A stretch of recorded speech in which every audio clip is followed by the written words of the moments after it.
आदरणीय प्राचार्य महोदय, अकादमिक काउंसलर महोदय, विद्वान शिक्षकगण और प्यारे बच्चों, आज मैं आपको एक कविता सुनाना चाहता हूँ। ये कविता उस चरित्र के ऊपर है जिन्हें हम उनके संघर्षों के लिए, उनके त्यागों के लिए और उनके बलिदानों के लिए हम उन्हें पूछते हैं, और वो चरित्र है प्रभु श्री राम का।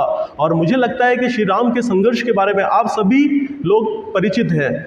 तो कविता में कवि ने इन्हीं कुछ प्रश्नों को किया है, जिन प्रश्नों का जो हल है, जो सवाल है, वो हम ढूंढेंगे और उनसे पर्याप्त ऊर्जा लेंगे। तो कविता की शुरुआत करते हैं। कविता का जो शीर्षक है वो है बोलो कहाँ तक टिक सकोगे यदि राम सा संघर्ष हो, और कवि है सुधांशु द्विवेदी। सहली सारी यातना कर्तव्य सर्वोपरि रखा, त्यागशील संकल्प को जिस तरह जीवित रखा। बोलो कहाँ तक टिक सकोगे यदि राम सा संघर्ष हो, यदि राम सा संघर्ष हो। कल मुकुट जिसको साजना था, अब उसे सब कुछ त्यागना था। निर्णयों के द्वंद्व से एक बालपन का सामना था, वचन भी था थामना, आदेश भी था मानना। इस द्वंद्व में सोचो स्वयं को, धर्म पर तुम रह सकोगे, बोलो कहाँ तक टिक सकोगे यदि राम सा संघर्ष हो, यदि राम सा संघर्ष हो।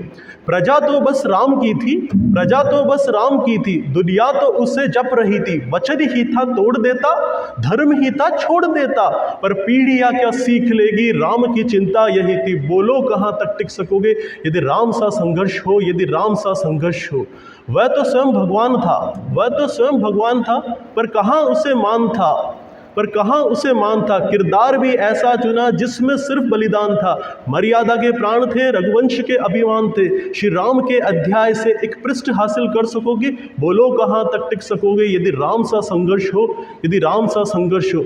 ये कथा इतनी नहीं, ये व्यथा इतनी नहीं, कुछ शब्द उसको पूर्ण कर दे, राम वो गाथा नहीं। जब तपे संघर्ष में तब हुए उत्कर्ष में। क्या तुम भी ऐसी प्रेरणा पीढ़ियों की बन सकोगे, बोलो कहाँ तक टिक सकोगे यदि राम सा संघर्ष हो, यदि राम सा संघर्ष हो। जय श्री राम।